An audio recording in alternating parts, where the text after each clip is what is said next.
Assalamualaikum warahmatullahi wabarakatuh. Perkenalkan, nama saya Nadia Aliatuliza dari kelas MJ702. Hari ini saya akan memposisikan diri sebagai konsultan manajemen pemasaran untuk sebuah brand lokal, yaitu Toko Kopi Tuku. Ada 5 poin penting yang akan kita bahas hari ini. Yang pertama yaitu tentang Toko Kopi Tuku. Selanjutnya ada pilihan negara. Yang ketiga ada adaptasi produk dan budaya. Keempat, promosi di media sosial. Dan yang terakhir, etika berbisnis. Yang pertama, kita harus mengetahui dulu tentang apa sih sebenarnya Toko Kopi Tuku itu.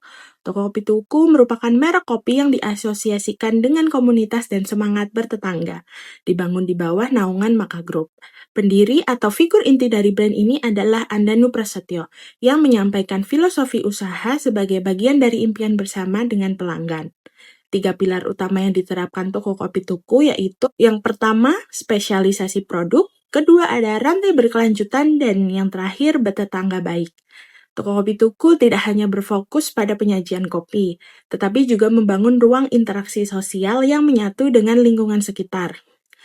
Kopi Tuku terus berkembang dari lokasi pertamanya yang berada di Cipete, Jakarta Selatan.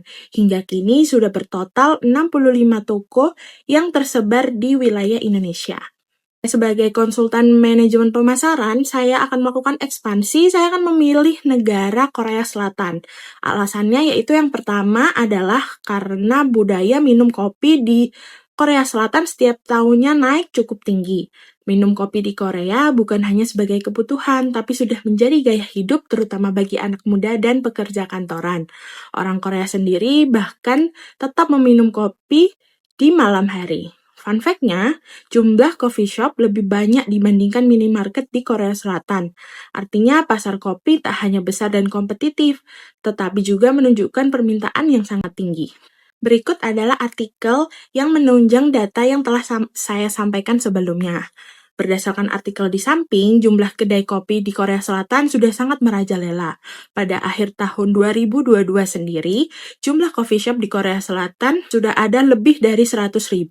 Jumlah ini ternyata nyaris 2 kali lipat dari jumlah minimarket seperti CU, KS25, 7-Eleven, dan E-Mart24, yang hanya bertotal sekitar 55.000. Hal ini menunjukkan bahwa industri kopi sudah menjadi bagian besar dalam gaya hidup masyarakat Korea Selatan. Secara statistik, orang Korea ternyata rata-rata meneguk sekitar kurang lebih 350 sampai 405 cangkir per kapita tiap tahun pada 2023. Angka ini lebih dari 2 kali lipat rata-rata konsumsi kopi secara global yang hanya berkisar 132 sampai 152 cangkir per kapita tiap tahun. Alasan kedua saya memilih Korea Selatan yaitu karena masyarakatnya yang relatif terbuka terhadap brand asing. Sebagai brand lokal asal Indonesia, Toko Kopi Tuku bukan hanya memiliki keunggulan dari segi kopi, namun memiliki cerita unik dan konsep lokal yang kuat sehingga menjadi pembeda yang lebih menonjol dibandingkan brand kopi lain di Korea Selatan. Sesuai laporan Santander Trade Portal, Reaching the Consumer South Korea, konsumen Korea Selatan sangat aktif secara digital dan terbiasa mencari informasi mengenai produk, termasuk brand luar sebelum melakukan pembelian. Yang kedua, ada adaptasi produk dan budaya. Toko Kopi Tuku perlu melakukan adaptasi produk terutama dari segi rasa. Konsumen Korea Selatan menyukai kopi dengan rasa yang tidak dominan pahit dan manisnya ringan. Minuman berbasis latte dan milk coffee sangat populer di sana. Oleh karena itu, Toko Kopi Tuku harus sedikit memodifikasi menu bestsellernya yaitu kopi susu tetangga, sesuai dengan lidah orang Korea Selatan tanpa menghilangkan ciri khas Indonesia. Fun fact juga, orang Korea Selatan sangat suka minuman yang praktis dan estetik. Banyak kopi dijual dalam kemasan takeaway dan botol berdesain menarik. Kopi Tuku dapat menyesuaikan kemasan lebih minimalis, unik, dan modern sesuai selera visual masyarakat Korea Selatan. Berikut adalah penyesuaian rasa yang harus kita lakukan. Yang pertama dari segi kopi. Kita bisa menggunakan kopi dengan roast level yaitu medium light. Biasanya, varian bestseller di Korea Selatan yaitu Americano yang minim acidity karena orang Korea Selatan cenderung kurang suka rasa asam yang tajam ala fruity coffee. Selain itu, mereka juga menyukai kopi yang memiliki flavor profil nutty dan chocolatey. Selanjutnya, dari segi susu. Susu creamy tapi light taste-nya.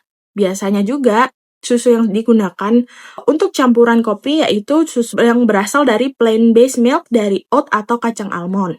Selanjutnya, rasio antara kopi dan susu haruslah seimbang. Yang ketiga, dari segi pemanis, kita bisa mengurangi tingkat kemanisannya sekitar 30-40%. Penggunaan gula aren, vanilla sirup, atau stevia sudah umum digunakan di sana.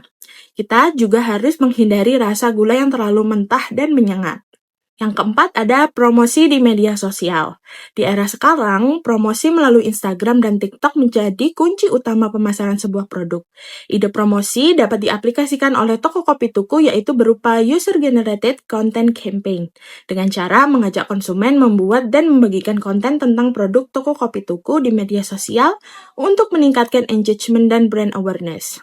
Fun fact, konten dengan konsep reaction dan daily life sangat disukai di Korea Selatan. Misalnya menikmati kopi tuku saat berangkat bekerja, meskipun dikemas dengan sangat santai, impact-nya cukup untuk menunjang soft selling. Strategi promosi yang bisa kita lakukan yaitu yang pertama melakukan kolaborasi dengan micro-influencer dan anak muda di Korea Selatan. Selain itu, kita bisa mengunggah konten dengan kesan yang limited karena orang Korea Selatan sangat responsif terhadap menu terbatas atau promo waktu yang singkat. Selain itu, di dalam konten yang telah kita upload, bisa kita tambahkan hashtag misalnya Tuku First Sip atau Tuku in South Korea. Apresiasi dengan repost konten di akun media sosial resmi toko Kopi Tuku juga membuat para pelanggan semakin menghargai brand lokal ini. Selanjutnya, kita juga bisa membuat konten yang berbasis storytelling karena lebih mudah diingat. Dan yang terakhir, kita bisa menggunakan visual yang menarik karena estetika sangat penting di media sosial di Korea Selatan. Selanjutnya, toko kopi tuku juga pernah membuka pop-up store di Korea Selatan. Awalnya, toko kopi tuku bekerja sama dengan brand lokal dengan konsep menebeng pada Cornet Cafe. Tujuan awalnya hanya belajar dan eksplorasi cita rasa baru oleh CEO atau founder toko kopi tuku. Pop-up store ini berlokasi di 47 Gangnam Dae-ro 160 Gil, Gangnam-gu, Seoul, Korea Selatan. Pop-up store ini hanya dibuka secara sementara dalam rentang waktu 24 Maret sampai 15 April 2024. Strategi promosi hemat biaya ini merupakan bagian dari tes ombak pasar kopi di Korea Selatan. Berikut adalah capture saat pembukaan pop-up store toko kopi tuku di Korea Selatan. Yang terakhir yaitu ada etika berbisnis. Datang terlambat ke meeting dapat dianggap tidak sopan dan menunjukkan kurangnya rasa hormat terhadap pihak lain. Oleh karena itu, ketepatan waktu menjadi sikap yang sangat dihargai dalam budaya bisnis Korea.